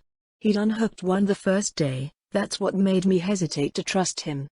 She paused. Then the papers, said Sir James slowly, are still at the back of the picture in that room. Yes. The girl had sunk back on the sofa exhausted with the strain of the long story. Sir James rose to his feet. He looked at his watch. Come, he said, we must go at once. Tonight? Queried Tuppence, surprised. Tomorrow may be too late, said Sir James gravely. Besides, by going tonight we have the chance of capturing that great man and super-criminal, Mr. Brown. There was dead silence, and Sir James continued. You have been followed here, not a doubt of it. When we leave the house we shall be followed again, but not molested, for it is Mr. Brown's plan that we are to lead him. But the Soho house is under police supervision night and day. There are several men watching it. When we enter that house, Mr. Brown will not draw back, he will risk all, on the chance of obtaining the spark to fire his mine. And he fancies the risk not great, since he will enter in the guise of a friend. Tuppence flushed, then opened her mouth impulsively. But there's something you don't know, that we haven't told you. Her eyes dwelt on Jane in perplexity. What is that? Asked the other sharply. No hesitations, Miss Tuppence. We need to be sure of our going. But Tuppence, for once, seemed tongue-tied. It's so difficult, you see, if I'm wrong. Oh, it would be dreadful. She made a grimace at the unconscious Jane. Never forgive me, she observed cryptically. You want me to help you out, eh? Yes, please. You know who Mr. Brown is, don't you? Yes, said Sir James gravely. At last I do. At last? Queried Tuppence doubtfully. Oh, but I thought, she paused. You thought correctly, Miss Tuppence. I have been morally certain of his identity for some time, ever since the night of Mrs. von der Meyer's mysterious death. Ah, breathed Tuppence, for there we are up against the logic of facts. There are only 2 solutions. Either the chloral was administered by her own hand, which theory I reject utterly, or else. Yes? Or else it was administered in the brandy you gave her. Only 3 people touched that brandy, you, Miss Tuppence, I myself, and one other, Mr. Julius Hersheimer. Jane Finn stirred and sat up, regarding the speaker with wide astonished eyes. At first, the thing seemed utterly impossible. Mr. Hersheimer, as the son of a prominent millionaire, was a well-known figure in America. It seemed utterly impossible that he and Mr. Brown could be one and the same. But you cannot escape from the logic of facts. Since the thing was so, it must be accepted. Remember Mrs. Vondermeyer's sudden and inexplicable agitation. Another proof, if proof was needed. I took an early opportunity of giving you a hint. From some words of Mr. Hersheimer's at Manchester, I gathered that you had understood and acted on that hint. Then I set to work to prove the impossible possible. Mr. Beresford rang me up and told me, what I had already suspected, that the photograph of Miss Jane Finn had never really been out of Mr. Hersheimer's possession. But the girl interrupted. Springing to her feet, she cried out angrily. What do you mean? What are you trying to suggest? That Mr. Brown is Julius. Julius, my own cousin. No, Miss Finn, said Sir James unexpectedly. Not your cousin. The man who calls himself Julius Hersheimer is no relation to you whatsoever. Chapter 26. Mr. Brown. Sir James's words came like a bombshell. Both girls looked equally puzzled. The lawyer went across to his desk, and returned with a small newspaper cutting, which he handed to Jane. Tuppence read it over her shoulder. Mr. Carter would have recognized it. It referred to the mysterious man found dead in New York. As I was saying to Miss Tuppence, resumed the lawyer, I set to work to prove the impossible possible. The great stumbling block was the undeniable fact that Julius Hersheimer was not an assumed name. When I came across this paragraph, my problem was solved. Julius Hersheimer set out to discover what had become of his cousin. He went out west, where he obtained news of her and her photograph to aid him in his search. On the eve of his departure from New York he was set upon and murdered. His body was dressed in shabby clothes, and the face disfigured to prevent identification. Mr. Brown took his place. He sailed immediately for England. None of the real Hersheimer's friends or intimates saw him before he sailed, though indeed it would hardly have mattered if they had. The impersonation was so perfect. Since then he had been hand and glove with those sworn to hunt him down. Every secret of theirs has been known to him. Only once did he come near disaster. Mrs. Vondermeyer knew his secret. It was no part of his plan that that huge bribe should ever be offered to her. But for Miss Tuppence's fortunate change of plan, she would have been far away from the flat when we arrived there. Exposure stared him in the face. He took a desperate step, trusting in his assumed character to avert suspicion. He nearly succeeded, but not quite. I can't believe it, murmured Jane. He seemed so splendid. The real Julius Hersheimer was a splendid fellow. And Mr. Brown is a consummate actor. But ask Miss Tuppence if she also has not had her suspicions. Jane turned mutely to Tuppence. The latter nodded. I didn't want to say it, Jane, I knew it would hurt you. And, after all, I couldn't be sure. I still don't understand why, if he's Mr. Brown, he rescued us. Was it Julius Hersheimer who helped you to escape? Tuppence recounted to Sir James the exciting events of the evening, ending up, but I can't see why. Can't you? I can. So can young Beresford, by his actions. As a last hope Jane Finn was to be allowed to escape, and the escape must be managed so that she harbors no suspicions of its being a put-up job. They're not averse to young Beresford's being in the neighborhood, and, if necessary, communicating with you. They'll take care to get him out of the way at the right minute. Then Julius Hersheimer dashes up and rescues you in true melodramatic style. Bullets fly, but don't hit anybody. What would have happened next? You would have driven straight to the house in Soho and secured the document which Miss Finn would probably have entrusted to her cousin's keeping. Or, if he conducted the search, he would have pretended to find the hiding place already rifled. He would have had a dozen ways of dealing with the situation, but the result would have been the same. And I rather fancy some accident would have happened to both of you. You see, you know rather an inconvenient amount. That's a rough outline. I admit I was caught napping, but somebody else wasn't. Tommy, said Tuppence softly. Yes. Evidently when the right moment came to get rid of him, he was too sharp for them. All the same, I'm not too easy in my mind about him. Why? Because Julius Hersheimer is Mr. Brown, said Sir James dryly. And it takes more than one man and a revolver to hold up Mr. Brown. Tuppence paled a little. What can we do? Nothing until we've been to the house in Soho. If Beresford has still got the upper hand, there's nothing to fear. If otherwise, our enemy will come to find us, and he will not find us unprepared. From a drawer in the desk, he took a service revolver, and placed it in his coat pocket. Now we're ready. I know better than even to suggest going without you, Miss Tuppence. I should think so indeed. But I do suggest that Miss Finch should remain here. She will be perfectly safe, and I am afraid she is absolutely worn out with all she has been through." But to Tuppence's surprise, Jane shook her head. "No. I guess I'm going too. Those papers were my trust. I must go through with this business to the end. I'm heaps better now anyway." Sir James's car was ordered round. During the short drive, Tuppence's heart beat tumultuously.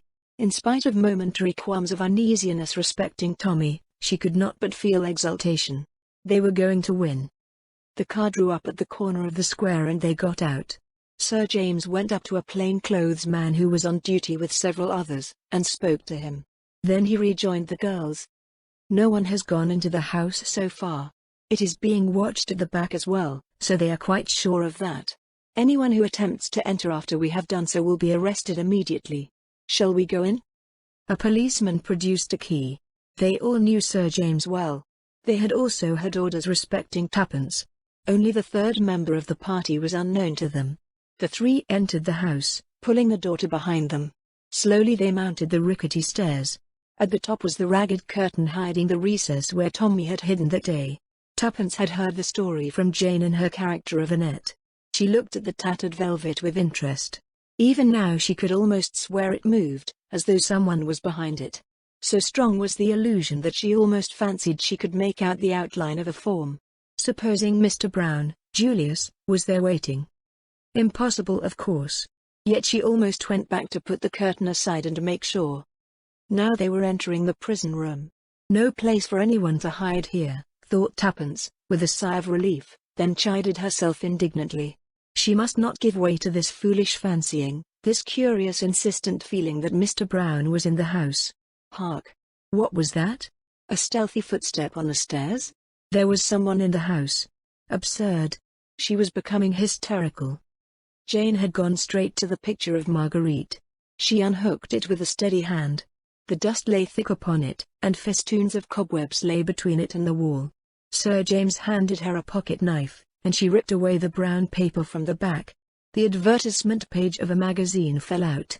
Jane picked it up. Holding apart the frayed inner edges, she extracted two thin sheets covered with writing. "No dummy this time. The real thing." "We've got it," said Tuppence. "At last."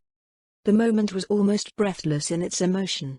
Forgotten the faint creakings, the imagined noises of a minute ago. None of them had eyes for anything but what Jane held in her hand. Sir James took it, and scrutinized it attentively. "Yes," he said quietly, "this is the ill-fated draft treaty." "We've succeeded," said Tuppence. There was awe and an almost wondering unbelief in her voice. Sir James echoed her words as he folded the paper carefully and put it away in his pocketbook. Then he looked curiously round the dingy room. "It was here that our young friend was confined for so long, was it not?" he said. "A truly sinister room. You notice the absence of windows, and the thickness of the close-fitting door. Whatever took place here would never be heard by the outside world." Tuppence shivered. His words woke a vague alarm in her. What if there was someone concealed in the house? Someone who might bar the door on them, and leave them to die like rats in a trap? Then she realized the absurdity of her thought. The house was surrounded by police who, if they failed to reappear, would not hesitate to break in and make a thorough search. She smiled at her own foolishness, then looked up with a start to find Sir James watching her. He gave her an emphatic little nod. "Quite right, Miss Tuppence. You scent danger. So do I. So does Miss Finn." "Yes," admitted Jane. "It's absurd, but I can't help it." Sir James nodded again. "You feel, as we all feel, the presence of Mr. Bone." "Yes," as Tuppence made a movement, "not a doubt of it. Mr. Brown is here." "In this house?" "In this room. You don't understand? I am Mr. Brown." Stupefied, unbelieving, they stared at him. The very lines of his face had changed. It was a different man who stood before them. He smiled a slow, cruel smile. "Neither of you will leave this room alive. You said just now we had succeeded. I have succeeded. The draft treaty is mine." His smile grew wider as he looked at Tuppence. "Shall I tell you how it will be? Sooner or later the police will break in, and they will find 3 victims of Mr. Brown. 3, not 2, you understand. but fortunately the third will not be dead, only wounded, and will be able to describe the attack with a wealth of detail.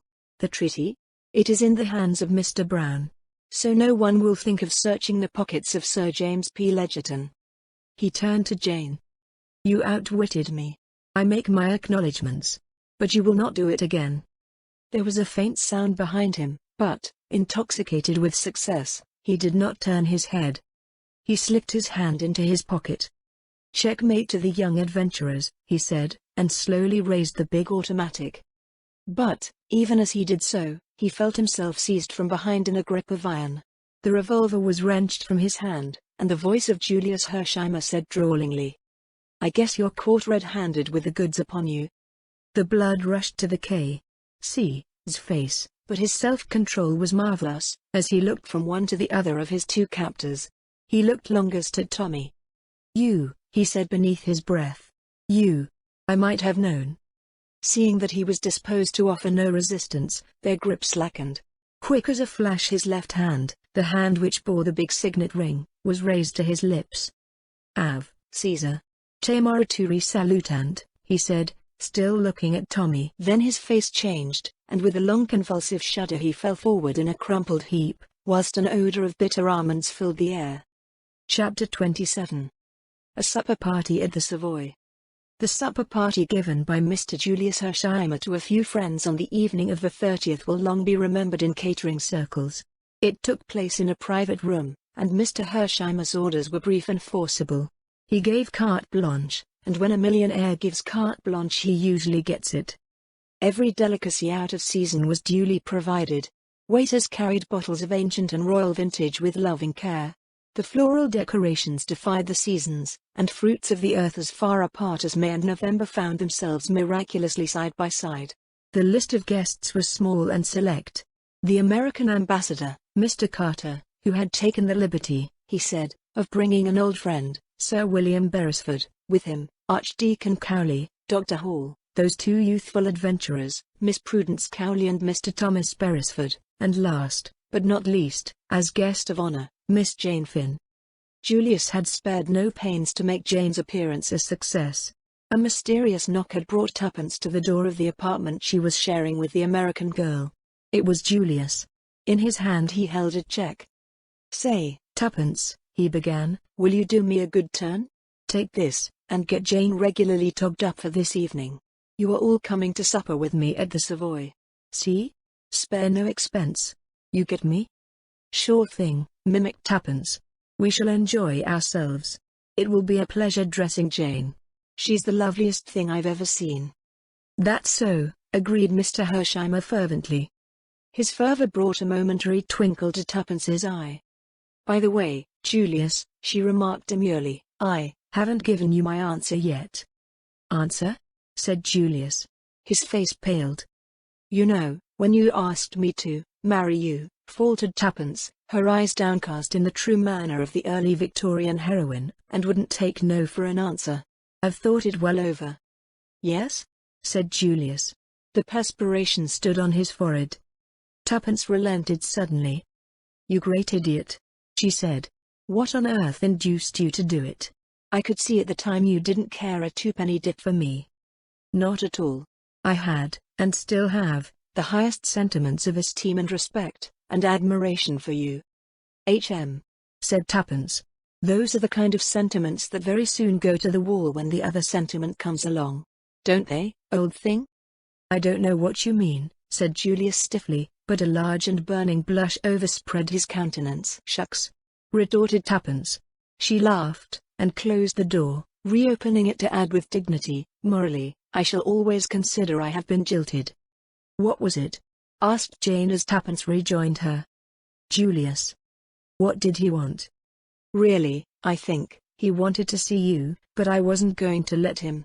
Not until tonight, when you're going to burst upon everyone like King Solomon in his glory. Come on. We're going to shop.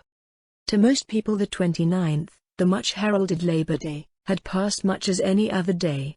Speeches were made in the park and Trafalgar Square. Straggling processions, singing the red flag, wandered through the streets in a more or less aimless manner. Newspapers which had hinted at a general strike, and the inauguration of a reign of terror, were forced to hide their diminished heads. The bolder and more astute among them sought to prove that peace had been effected by following their counsels. In the Sunday papers a brief notice of the sudden death of Sir James P. Ledgerton, the famous K.C., had appeared. Monday's paper dealt appreciatively with the dead man's career. The exact manner of his sudden death was never made public. Tommy had been right in his forecast of the situation. It had been a one-man show. Deprived of their chief, the organization fell to pieces. Kramanon had made a precipitate return to Russia, leaving England early on Sunday morning. The gang had fled from Astley Priors in a panic, leaving behind, in their haste, various damaging documents which compromised them hopelessly. With these proofs of conspiracy in their hands, aided further by a small brown diary taken from the pocket of the dead man which had contained a full and damning resume of the whole plot, the government had called an 11th-hour conference. The Labour leaders were forced to recognize that they had been used as a cat's paw. Certain concessions were made by the government, and were eagerly accepted. It was to be peace, not war. But the cabinet knew by how narrow a margin they had escaped utter disaster. And burnt in on Mr. Carter's brain was the strange scene which had taken place in the house in Soho the night before. He had entered the squalid room to find the great man, the friend of a lifetime, dead, betrayed out of his own mouth. From the dead man's pocketbook he had retrieved the ill-omened draft treaty, and then and there, in the presence of the other three, it had been reduced to ashes. England was saved. And now, on the evening of the 30th, in a private room at the Savoy, Mr. Julius P. Hersheimer was receiving his guests. Mr. Carter was the first to arrive. With him was a choleric-looking old gentleman, at sight of whom Tommy flushed up to the roots of his hair. He came forward. "Ha," said the old gentleman, surveying him apoplectically. "So you're my nephew, are you? Not much to look at, but you've done good work, it seems. Your mother must have brought you up well after all. Shall we let bygones be bygones, eh? You're my heir, you know, and in future I propose to make you an allowance, and you can look upon Chalmers Park as your home." "Thank you, sir, it's awfully decent of you. Where's this young lady I've been hearing such a lot about?" Tommy introduced Tuppence. "Ha," said Sir William, eyeing her. "Girls aren't what they used to be in my young days." "Yes, they are," said Tuppence. "Their clothes are different, perhaps, but they themselves are just the same." "Well, perhaps you're right. Minxes then, minxes now." "That's it," said Tuppence. "I'm a frightful minx myself." "I believe you," said the old gentleman, chuckling, and pinched her ear in high good humor. Most young women were terrified of the old bear, as they termed him. Tuppence's pertness delighted the old misogynist. Then came the timid archdeacon, a little bewildered by the company in which he found himself, glad that his daughter was considered to have distinguished herself, but unable to help glancing at her from time to time with nervous apprehension. But Tuppence behaved admirably. She forebore to cross her legs, set a guard upon her tongue, and steadfastly refused to smoke. Dr. Hall came next, and he was followed by the American ambassador. "We might as well sit down," said Julius, when he had introduced all his guests to each other. "Tuppence, will you?" He indicated the place of honor with a wave of his hand. But Tuppence shook her head. "No, that's Jane's place. When one thinks of how she's held out all these years, she ought to be made the queen of the feast tonight." Julius flung her a grateful glance, and Jane came forward shyly to the allotted seat. Beautiful as she had seemed before, it was as nothing to the loveliness that now went fully adorned. Tuppence had performed her part faithfully. The model gown supplied by a famous dressmaker had been entitled a tiger lily. It was all golds and reds and browns, and out of it rose the pure column of the girl's white throat, and the bronze masses of hair that crowned her lovely head. There was admiration in every eye, as she took her seat. Soon the supper party was in full swing, and with one accord Tommy was called upon for a full and complete explanation. "You've been too darned close about the whole business," Julius accused him. "You let on to me that you were off to the Argentine, though I guess you had your reasons for that. The idea of both you and Tuppence casting me for the part of Mr. Brown just tickles me to death." "The idea was not original to them," said Mr. Carter gravely. "It was suggested, and the poison very carefully instilled, by a past master in the art. The paragraph in the New York paper suggested the plan to him, and by means of it he wove a web that nearly enmeshed you fatally. I never liked him, said Julius. I felt from the first that there was something wrong about him, and I always suspected that it was he who silenced Mrs. Vondermeyer so appositely. But it wasn't till I heard that the order for Tommy's execution came right on the heels of our interview with him that Sunday that I began to tumble to the fact that he was the big bug himself. I never suspected it at all, lamented Tuppence. I've always thought I was so much cleverer than Tommy, but he's undoubtedly scored over me handsomely. Julius agreed. Tommy's been the goods this trip. And, instead of sitting there as dumb as a fish, let him banish his blushes, and tell us all about it. Here. There's nothing to tell, said Tommy, acutely uncomfortable. I was an awful mug, right up to the time I found that photograph of Annette, and realized that she was Jane Finn. Then I remembered how persistently she had shouted out that word Marguerite, and I thought of the pictures, and, well, that's that. Then of course I went over the whole thing to see where I'd made an ass of myself. Go on, said Mr. Carter, as Tommy showed signs of taking refuge in silence once more. That business about Mrs. Vondermeyer had worried me when Julius told me about it. On the face of it, it seemed that he or Sir James must have done the trick. But I didn't know which. Finding that photograph in the drawer, after that story of how it had been got from him by Inspector Brown, made me suspect Julius. Then I remembered that it was Sir James who had discovered the false Jane Finn. In the end, I couldn't make up my mind, and just decided to take no chances either way. I left a note for Julius, in case he was Mr. Brown, saying I was off to the Argentine, and I dropped Sir James's letter with the offer of the job by the desk so that he would see it was a genuine stunt. Then I wrote my letter to Mr. Carter and rang up Sir James. Taking him into my confidence would be the best thing either way, so I told him everything except where I believed the papers to be hidden. The way he helped me to get on the track of Tuppence and Annette almost disarmed me, but not quite. I kept my mind open between the two of them. And then I got a bogus note from Tuppence, and I knew. But how? Tommy took the note in question from his pocket and passed it round the table. It's her handwriting all right, but I knew it wasn't from her because of the signature. She'd never spell her name Tuppence, but anyone who'd never seen it written might quite easily do so. Julius had seen it, he showed me a note of hers to him once, but Sir James hadn't. After that everything was plain sailing. I sent off Albert post-haste to Mr. Carter. I pretended to go away, but doubled back again. When Julius came bursting up in his car, I felt it wasn't part of Mr. Brown's plan, and that there would probably be trouble. Unless Sir James was actually caught in the act, so to speak, I knew Mr. Carter would never believe it of him on my bare word. I didn't, interposed Mr. Carter ruefully. That's why I sent the girls off to Sir James. I was sure they'd fetch up at the house in Soho sooner or later. I threatened Julius with a revolver, because I wanted Tuppence to repeat that to Sir James, so that he wouldn't worry about us. The moment the girls were out of sight I told Julius to drive like hell for London, and as we went along I told him the whole story. We got to the Soho house in plenty of time and met Mr. Carter outside. After arranging things with him we went in and hid behind the curtain in the recess. The policeman had orders to say, if they were asked, that no one had gone into the house. That's all. And Tommy came to an abrupt halt. There was silence for a moment. By the way, said Julius suddenly, you're all wrong about that photograph of Jane. It was taken from me, but I found it again. Where? Cried Tuppence. In that little safe on the wall in Mrs. Vondermeyer's bedroom. I knew you found something, said Tuppence reproachfully. To tell you the truth, that's what started me off suspecting you. Why didn't you say? I guess I was a mite suspicious too. It had been got away from me once, and I determined I wouldn't let on I'd got it until a photographer had made a dozen copies of it. We all kept back something or other, said Tuppence thoughtfully. I suppose Secret Service work makes you like that. In the pause that ensued, Mr. Carter took from his pocket a small shabby brown book.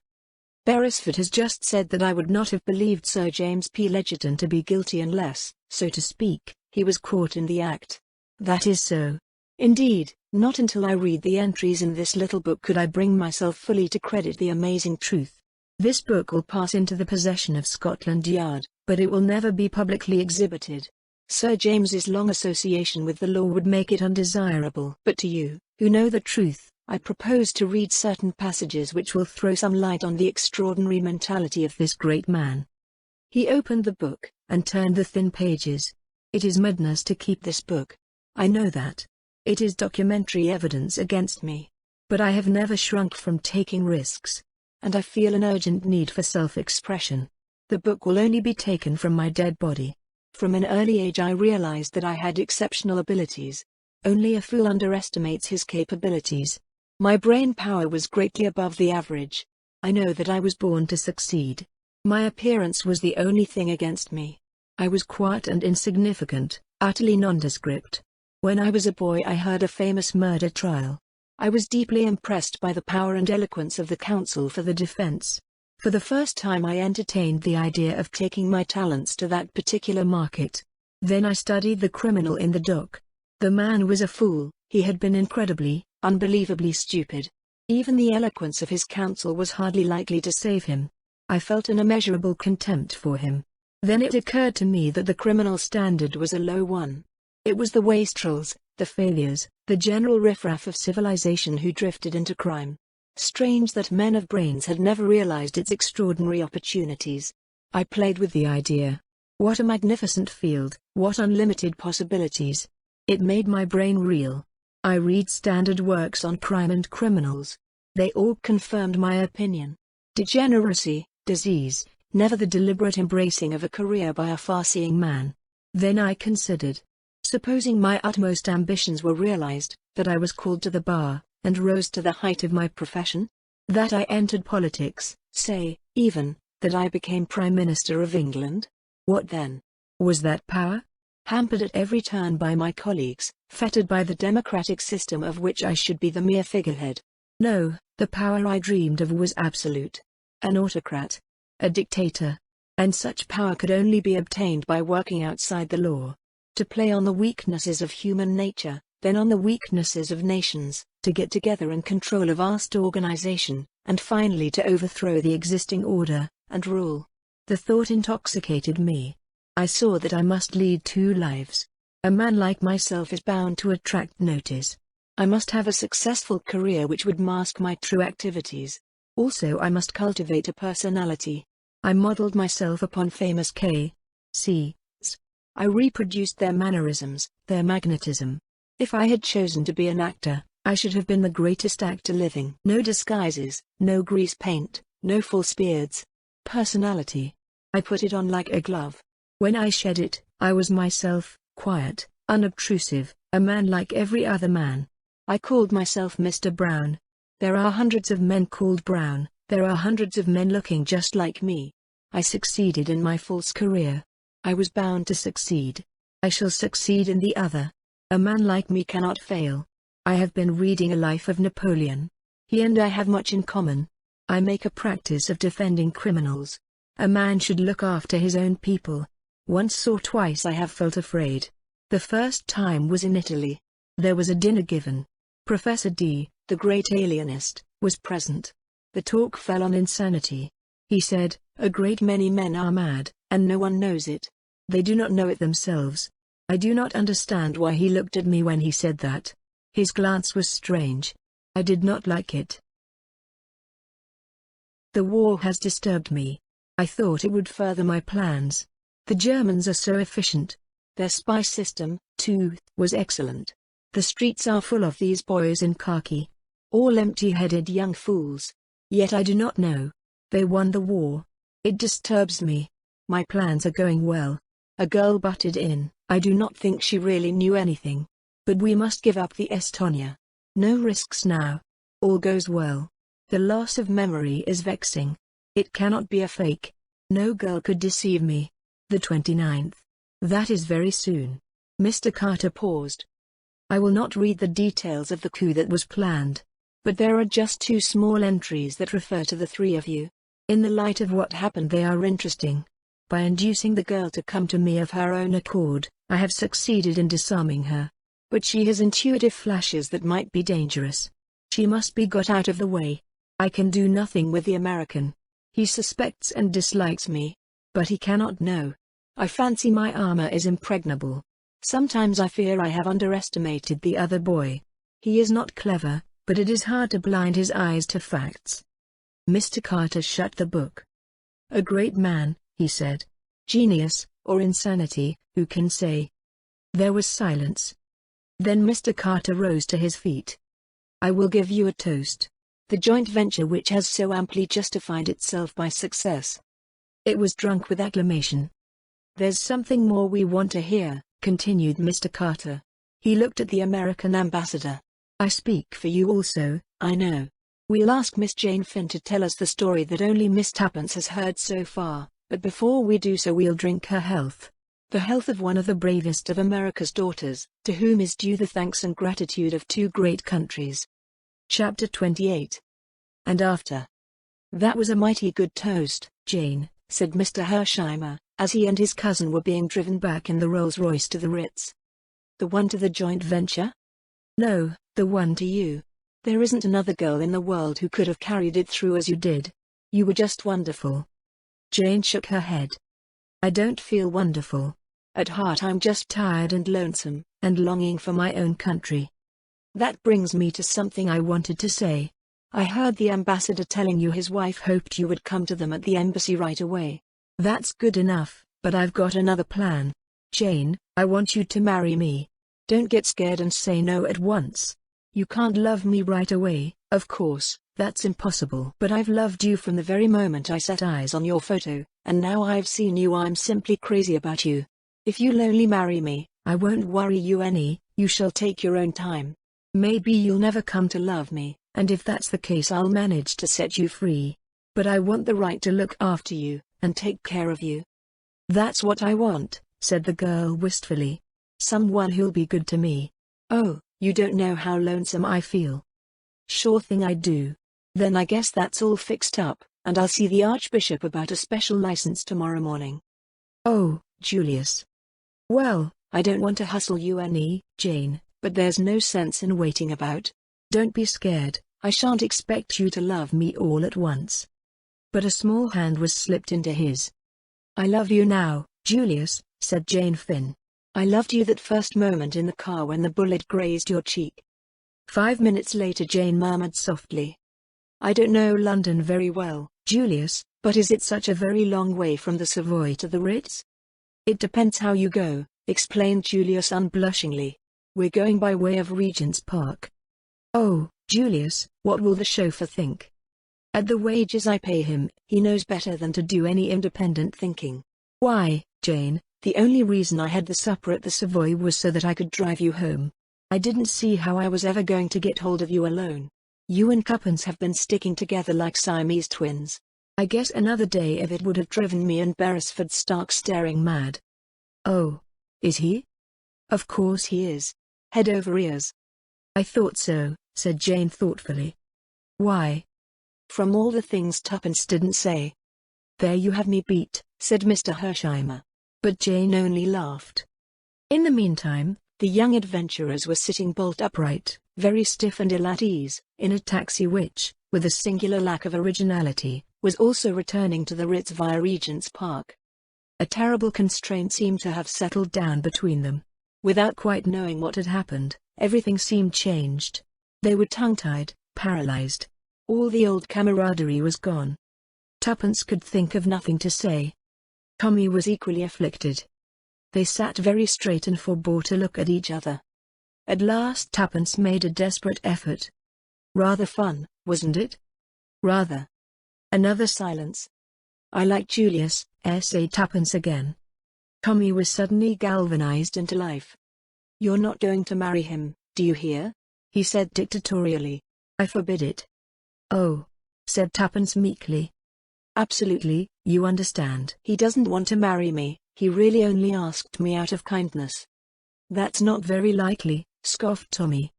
It's quite true. He's head over ears in love with Jane. I expect he's proposing to her now. She'll do for him very nicely, said Tommy condescendingly. Don't you think she's the most lovely creature you've ever seen? Oh, I dare say. But I suppose you prefer Sterling Worth, said Tuppence demurely. Oh, dash it all, Tuppence, you know. I like your uncle, Tommy, said Tuppence, hastily creating a diversion. By the way, What are you going to do? Accept Mr. Carter's offer of a government job, or accept Julius's invitation and take a richly remunerated post in America on his ranch? I shall stick to the old ship, I think, though it's awfully good of Hersheimer. But I feel you'd be more at home in London. I don't see where I come in. I do, said Tommy positively. Tuppence stole a glance at him sideways. There's the money, too, she observed thoughtfully. What money? We're going to get a check each. Mr. Carter told me so. Did you ask how much? Inquired Tommy sarcastically. Yes, said Tuppence triumphantly. But I shan't tell you. Tuppence, you are the limit. It has been fun, hasn't it, Tommy? I do hope we shall have lots more adventures. You're insatiable, Tuppence. I've had quite enough adventures for the present. Well, shopping is almost as good, said Tuppence dreamily. Think of buying old furniture, and bright carpets, and futurist silk curtains, and a polished dining table, and a divan with lots of cushions. Hold hard, said Tommy. What's all this for? Possibly a house, but I think a flat. Whose flat? You think I mind saying it, but I don't in the least. Ours, so there. You darling, cried Tommy, his arms tightly round her. I was determined to make you say it. I owe you something for the relentless way you've squashed me whenever I've tried to be sentimental. Tuppence raised her face to his. The taxi proceeded on its course round the north side of Regent's Park. You haven't really proposed now, pointed out Tuppence. Not what our grandmothers would call a proposal. But after listening to a rotten one like Julius's, I'm inclined to let you off. You won't be able to get out of marrying me, so don't you think it. What fun it will be, responded Tuppence. Marriage is called all sorts of things, a haven, and a refuge, and a crowning glory, and a state of bondage, and lots more. But do you know what I think it is? What? A sport, and a damned good sport too, said Tommy. The end.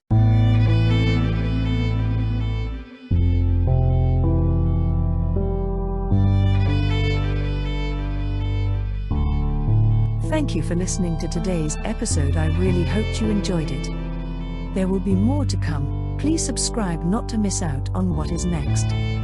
I will be looking forward to your return. The music is by Madfan from Pixabay. To support this and other artists, go to pixabay.com. Sheila.